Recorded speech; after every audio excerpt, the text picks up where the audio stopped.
Hello दोस्तों, नमस्कार। आपके अपने YouTube channel T tech Pratap में आपका हार्दिक स्वागत है। दोस्तों, आज हम हिंदी साहित्य से मुंशी प्रेमचंद की दो बेलों की कथा को लेकर आए हैं। चलो आज देखते हैं कि क्या है इस कहानी में और पढ़ते भी हैं।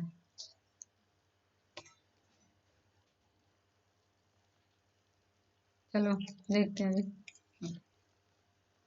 यह है दो बेलों की कथा। तो यहाँ क्या है कथा में? जानवरों में गधा सबसे ज्यादा बुद्धिहीन। क्या होता है गधा? बुद्धिहीन समझा जाता है। हम जब किसी आदमी को परले मतलब पहले दर्जे का बेवकूफ कहना चाहते हैं, या परले जो है यहाँ है, हाँ क्या है, पहले दर्जे का बेवकूफ कहना चाहते हैं तो उसे गधा कहते हैं। क्या कहते हैं उसे? गधा कहते हैं। गधा सचमुच बेवकूफ है। हकीकत में वो क्या है? गधा बेवकूफ है। या उसके सीधेपन, उसकी निरापद सहिष्णुता ने उसे यह पदवी दे दी है कि क्या है? गधा बेवकूफ है। इसका निश्चय नहीं किया जा सकता। गाय सींग मारती हैं। क्या करती हैं? गाय सींग मारती हैं। और ब्याई हुई गाय क्या? ब्याई हुई गाय तो अनायास ही सिंहनी का रूप धारण कर लेती है। कुत्ता भी बहुत गरीब जानवर है। क्या है? कुत्ता भी बहुत गरीब जानवर है, लेकिन कभी कभी उसे भी क्रोध आ ही जाता है। किंतु गधे को कभी क्रोध करते हुए नहीं सुना, न देखा। जितना चाहो गरीब को मारो, चाहे जैसी खराब सड़ी हुई घास सामने डाल दो, उसके चेहरे पर कभी संतोष की छाया भी नहीं दिखाई देगी। वो इतना सीधा होता है, चाहे कितना भी मारो, चाहे सड़ी हुई घास क्यों न दे दो, लेकिन उसके चेहरे पर मतलब कभी भी असंतोष की छाया भी दिखाई नहीं पड़ती है। ठीक।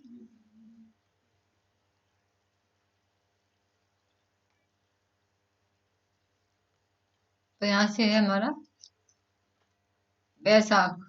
यहाँ है बैसाख में चाहे एक आध बार कुलेल कर लेता हो, पर हमने तो उसे कभी खुश होते नहीं देखा।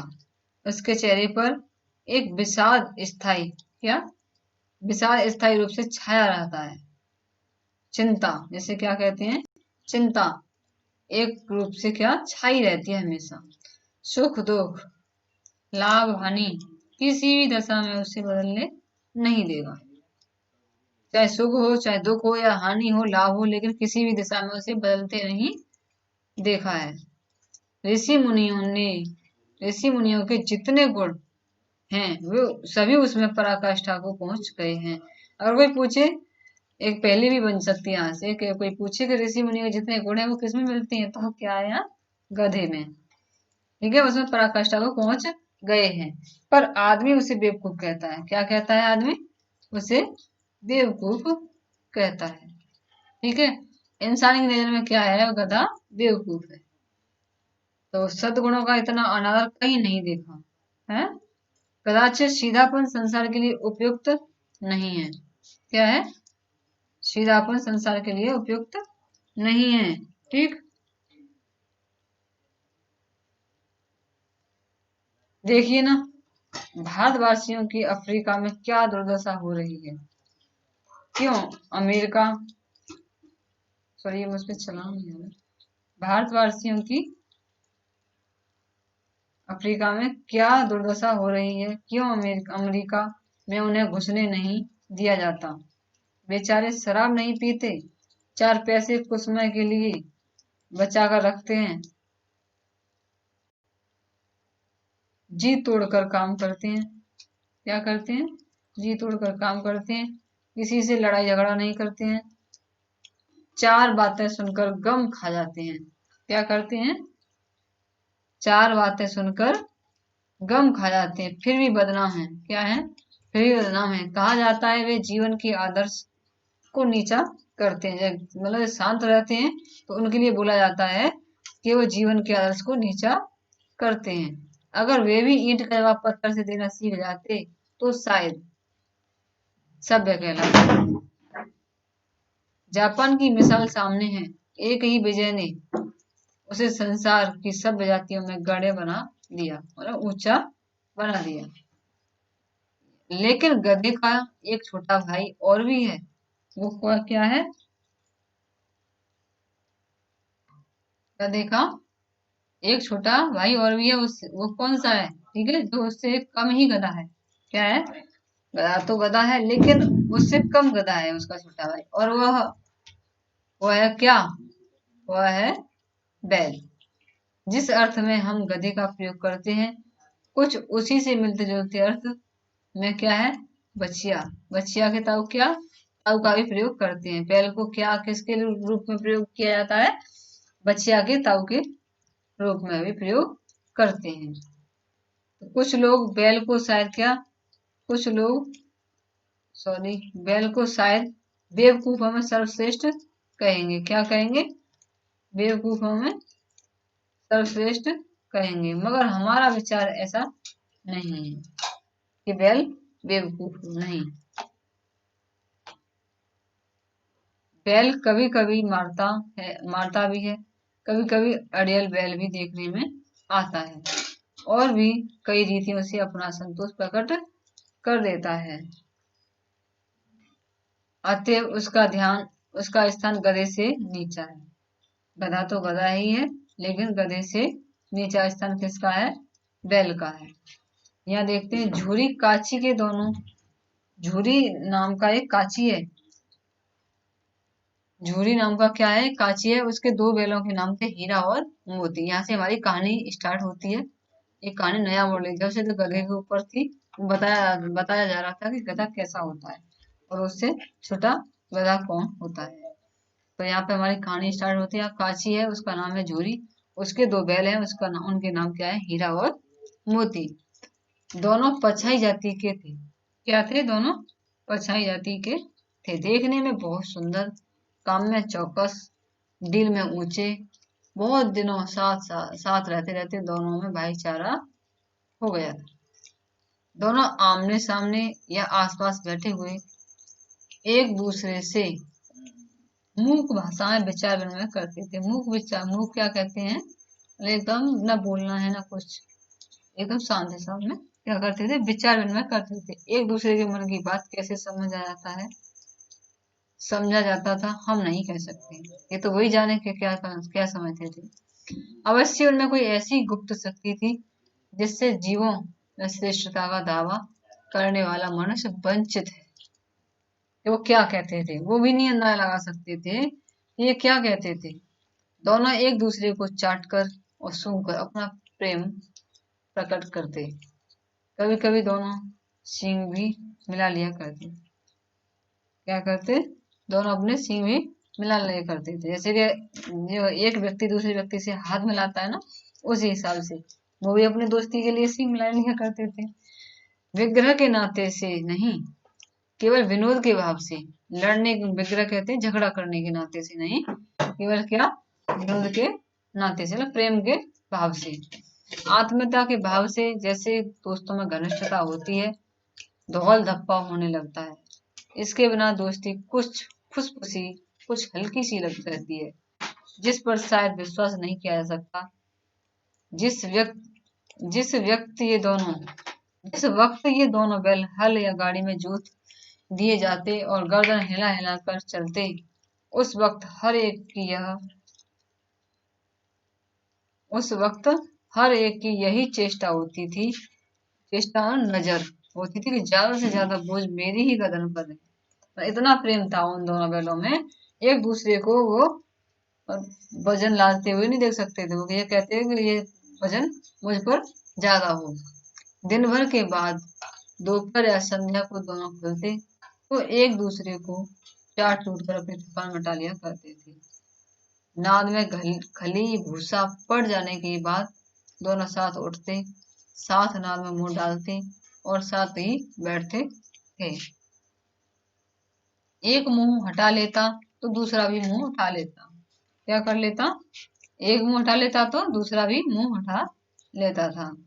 संयोग की बात, झूरी ने एक बार गोई को ससुराल भेज दिया। क्या किया? गोई को ससुराल भेज दिया। वही कहते हैं बैलों की जोड़ी को। ठीक है, ससुराल भेज दिया गया। क्या हुआ, बैलों को क्या मालूम वे क्यों भेजे जा रहे हैं, समझे, मालिक ने हमें बेच दिया। अपना यूं बेचा जाना उन्हें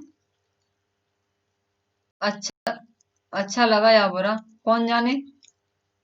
पर झूरी के साले गया को लेकर, गया को घर तक बोई ले जाने में दांतों पसीना आ गया। जो उनकी बैल थे, जो जोड़ी थी बैलों की जोड़ी, झूरी के साले गया था, उसको उन बैलों को ले जाने में दांतों पसीना आ गया। पसीने से हाँकता, पीछे से हाँकता तो दोनों बाएं दाएं भागते, पगैया पकड़कर आगे से खींचता तो दोनों पीछे की ओर लगाते, पीछे की ओर जोर लगाते, मारता तो दोनों सींग नीचे करके पुकारते। अगर ईश्वर ने उन्हें वाणी दी होती तो झूरी से पूछते, तुम हम गरीबों को क्यों निकाल रही हो, हमने तो तुम हमारे हमने तो तुम्हारी सेवा करने में कोई कसर नहीं उठा रखी। अगर इतनी मेहनत से काम न चलता था तो और काम काम ले लेते, हमें तो तुम्हारी चाकरी में मर जाना कबूल था। अगर बैल बोलते तो ये सब कुछ कहते उससे, झूरी से। फिर आगे है, हमने कभी दाने चारे की शिकायत नहीं की, तुमने जो कुछ खिलाया वो सिर झुकाकर खा लिया। तुमने तुमने हमें इस जालिम के हाथ क्यों बेच दिया। संध्या समय दोनों बैल अपने नए स्थान पर पहुंचे। दिन भर के भूखे थे, लेकिन जब नाद में लगाए गए तो एक ने भी उसमें मुंह नहीं डाला। दिल भारी हो रहा था, जिसे उन्होंने अपना घर समझ रखा था वह आज उनसे छूट गया था। यह नया घर, नया गांव, नए आदमी उन्हें बेगानों से लगते थे। दोनों ने अपनी मूक भाषा में सलाह की, एक दूसरे को कनखियों से देखा और लेट गए। जब गांव में सोता पड़ गया, जब सब व्यक्ति सो गए, तो दोनों ने जोर मारकर पगहे तोड़ डाले और घर की तरफ चले। पगहे बहुत मजबूत थे, अनुमान न हो सकता था कि कोई बैल उन्हें तोड़ सकेगा, पर इन दोनों में इस समय दूनी शक्ति आ गई।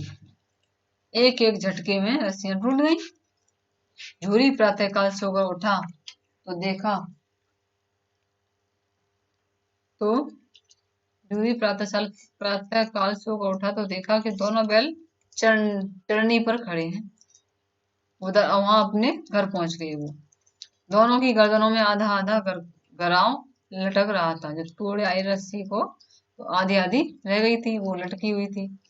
घुटने तक पांव कीचड़ से भरे हैं और दोनों की आंखों में विद्रोह स्नेह झलक रहा। गुस्सा भी है और प्रेम भी है, दोनों ही चीजें उन्हें। झूरी बैलों को देखकर स्नेह से गदगद हो गया और दौड़कर उन्हें गले लगा लिया। प्रेमालिंगन और चुम्बन का वह दृश्य बड़ा ही मनोहर था। घर और गांव के लड़के जमा हो गए और तालियां बजा बजा कर उनका स्वागत करने लगे। गांव के इतिहास में यह घटना अभूतपूर्व न होने पर भी महत्वपूर्ण थी। बाल सभा ने निश्चय किया, दोनों पशु वीरों का अभिनंदन पत्र देना चाहिए। कोई अपने घर से रोटियां लाया, कोई गुड़, कोई चोकर, कोई भूसी। एक बालक ने कहा, ऐसे बैल किसी के पास न होंगे। दूसरे ने समर्थन किया कि इतनी दूर से दोनों अकेले चले आए। तीसरा बोला, बैल नहीं है, वे उस जन्म के आदमी हैं। इसका प्रतिवाद करने का किसी को साहस नहीं हुआ। झूरी की स्त्री ने बैलों को द्वार पर देखा तो जल उठी। बोली, कैसे नमक हराम है बैल हैं कि एक दिन वहां काम न किया भाग खड़े हुए। झूरी अपने बैलों पर यह आक्षेप न सुन सका। नमक हराम क्यों है, चारा दाना न दिया होगा तो क्या करते। स्त्री ने रौब के साथ कहा, बस तुम ही तो बैलों को खिलाना जानते हो और तो सब पानी पिला पिला कर रखते हैं। झूरी ने चढ़ाया, चारा मिलता तो क्यों भागते। स्त्री चिड़ी भागे इसलिए कि वे स्त्री चिड़ी और उसने कहा, भागे इसलिए कि वे लोग तुम जैसे बुद्धों की तरह बैलों को सहलाती नहीं, खिलाते हैं तो रगड़ रगड़ कर जोतते भी हैं। ये दोनों ठहरे कामचोर, भाग निकले अब देखो कहाँ से खली और चोकर मिलता है। सूखे भूसे के सिवा कुछ भी न दूंगी, खाए चाहे मरे। वही हुआ, मजूर को कड़ी ताकीद कर दी गई कि बैलों को खाली भूसा, सूखा भूसा दिया जाए, खली ना दी जाए, या सिर्फ खाली भूसा दिया जाए। बैलों ने नाद में मुंह डाला तो फीका फीका, न कोई चिकनाहट न कोई रस, क्या खाएं। आशा भरी आंखों से द्वार की ओर ताकने लगे कि कुछ आए। झूरी ने मजूर से कहा, थोड़ी सी खली क्यों नहीं डाल देता हवे? मालकिन मुझे मार ही डालोगी? चुराकर डाला चुराकर डाल आया हूं। न दादा, पीछे से तुम भी उन्हीं की सी कहोगे।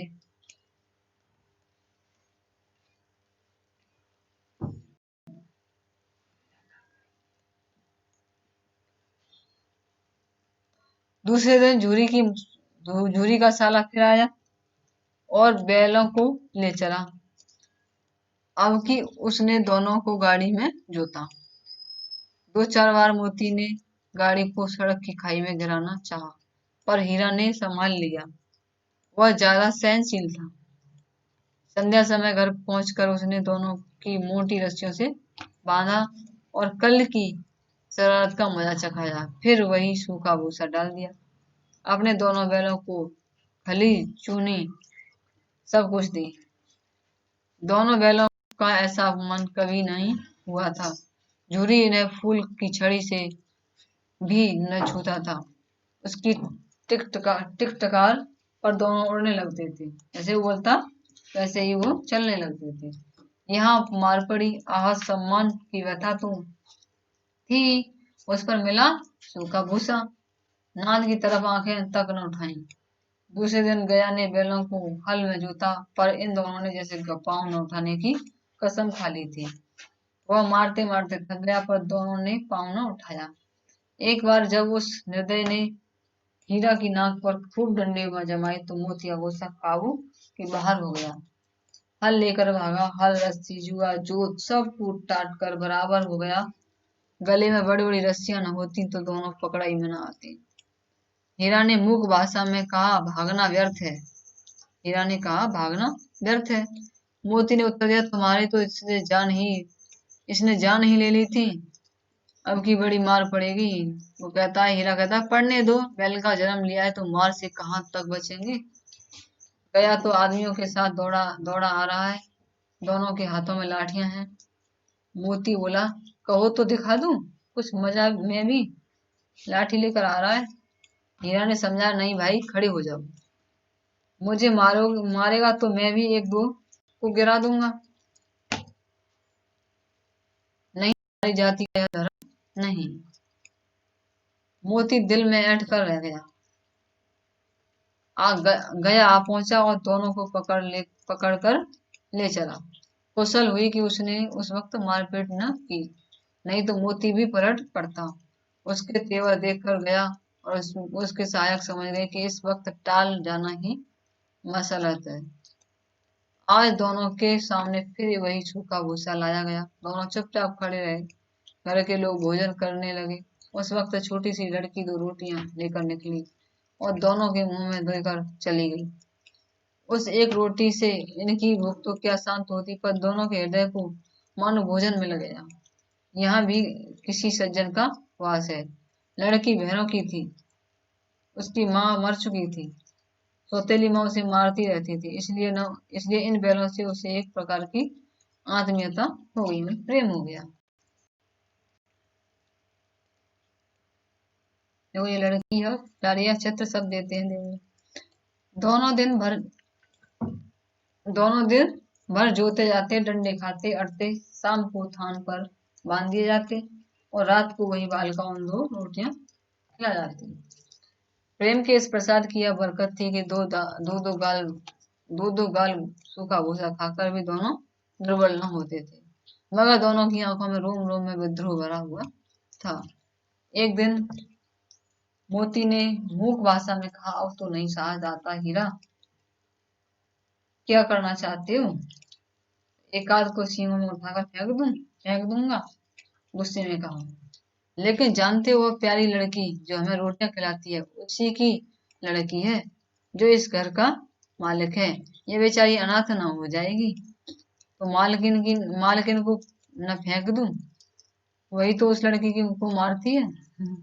हीरा कह रहा है ये बात, लेकिन औरत जात पर सिंह चलाना मना है।